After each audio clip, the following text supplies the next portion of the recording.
Foot repair. I walked so much I wore down my feet. Do you know how weird that feels?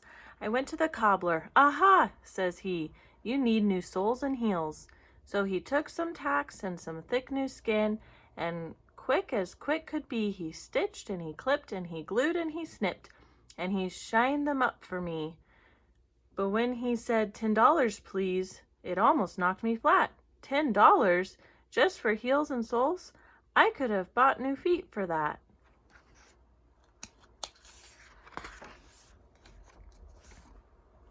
Writer waiting. Oh, this shiny new computer. There just isn't anything, I'm sorry. Writer waiting. Oh, this shiny new computer. There just isn't nothing cuter. It knows everything the world ever knew. And with this great computer, I don't need no writin' tutor, 'cause there ain't a single thing that it can't do. It can sort and it can spell. It can punctuate as well. It can find and file and underline and type. It can edit and select. It can copy and correct. So I'll have a whole new book written by tonight, just as soon as it can think of what to write. Warm-hearted. Beatrice Bright is for animal rights. She's waiting for Animal Day to arrive, and though you see her in a new fox fur, the fox that she wears is alive. Stupid pencil maker. Some dummy built this pencil wrong. The eraser's down here where the point belongs, and the point's at the top, so it's no good to me. It's amazing how stupid some people can be. Bad cold. This cold is too much for my shirt sleeves. Go get me a Kleenex, and fast. I sniffle and wheeze, and I'm ready to sneeze, and I don't know how long I can last. Achoo! It's too wet for a Kleenex, so bring me a handkerchief, quick. It's achoo! No joke. Now the handkerchief's soaked.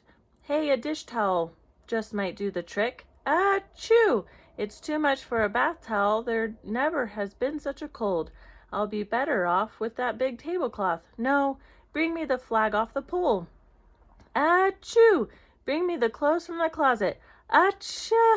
Get the sheets from the bed, the drapes off the window, the rugs off the floor to soak up this cold in my head. Achoo! Hurry down to the circus and ask if they'll lend you the tent. You say they said yes? Here it comes. Lord be blessed. Here it is. Achoo! There it went. New word. Upside down, trees swinging free, buses float, the buildings dangle. Now and then it's nice to see the world from a different angle. Alpha balance. Balancing my ABCs takes from noon to 3:30. I don't have time to grab a tea or even stop to take a pee. Strange restaurant. I said I'll take the T-bone steak, a soft voice mood. Oh, wow. And I looked up and realized the waitress was a cow. I cried, mistake, forget the steak. I'll take the chicken then. I heard a cluck. 'Twas just my luck. The busboy was a hen.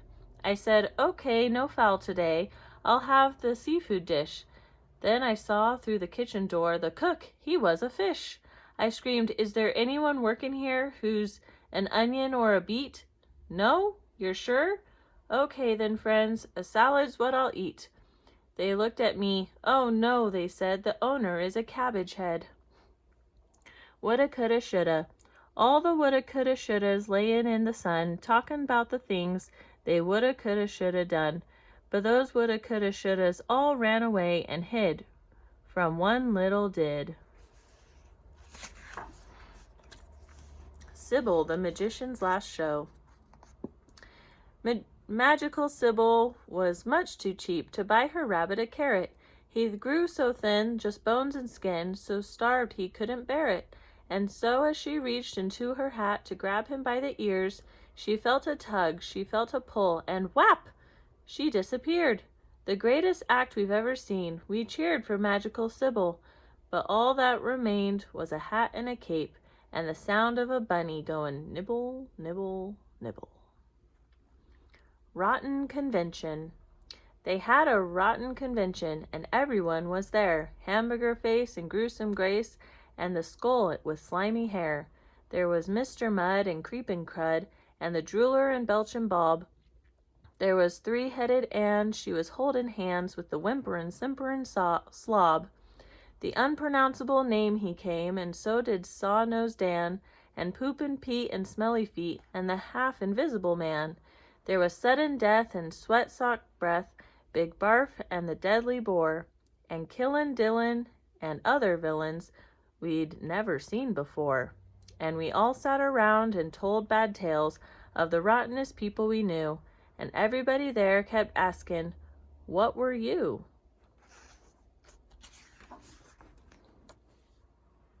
Gardener, we gave you a chance to water the plants.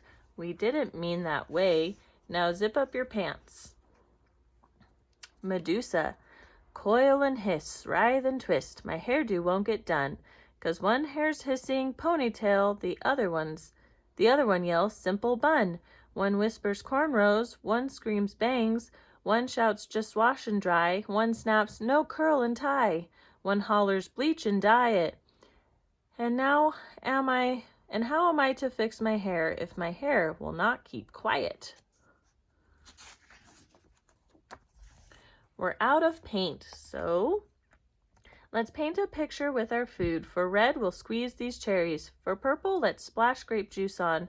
For blue, we'll use blueberries. For black, just use some licorice. For brown, pour on some gravy. For yellow, you can dip your brush in the egg yolk that you just gave me. We'll sign our names in applesauce and title it Our Luncheon and hang it up for everyone to stop and see and munch on. The Gnome, the Gnat, and the Gnu. I saw an old gnome take a knock at a gnat who was nibbling the nose of his gnu. I said, "Nasty gnome, now stop doing that. That gnat ain't done nothing to you." He nodded his gnarled old head and said, Till now I never knew that knocking a gnat in the noodle like that was not a nice thing to do. Hand holding. Somebody said, "Let's all hold hands." So Lee held hands with Jean, and Jean also held Helen's hand while she held hands with Dean. Dean's other hand held Sharma Joy's while she held hands with Lee. So tell me, just how did I wind up holding hands with me? Long scarf. You asked me to take my scarf and sit down and rest for a while. That's sweet of you, but before I do, I'll tell you a story, my child. Some years ago, I fought a duel with the Count of Doom and Dread, and I slipped or tripped, and his sword just clipped my neck and sliced off my head. I scooped it up and put it back, but it didn't quite connect, so I tied the scarf around it just to keep it on my neck. That's why I always keep it on, 'cause if it did unwrap, this wobbly chopped off head of mine might tumble in your lap. So now you've heard my tale, and if it will not make you ill, and you'd still like me to take off my scarf, I will. Hard to please.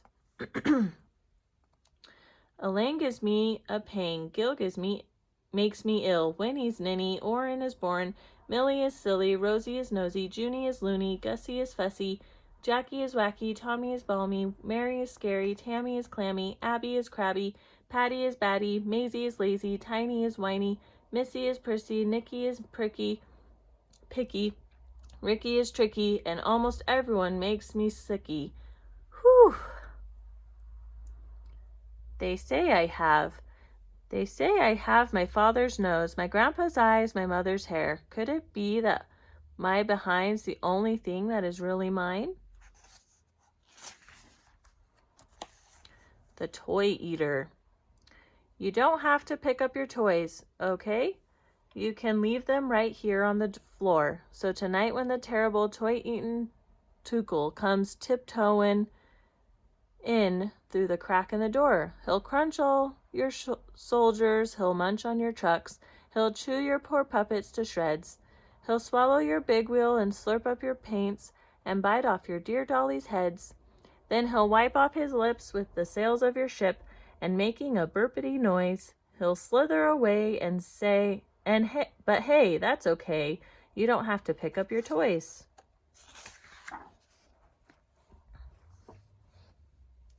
Description. George said, God is short and fat.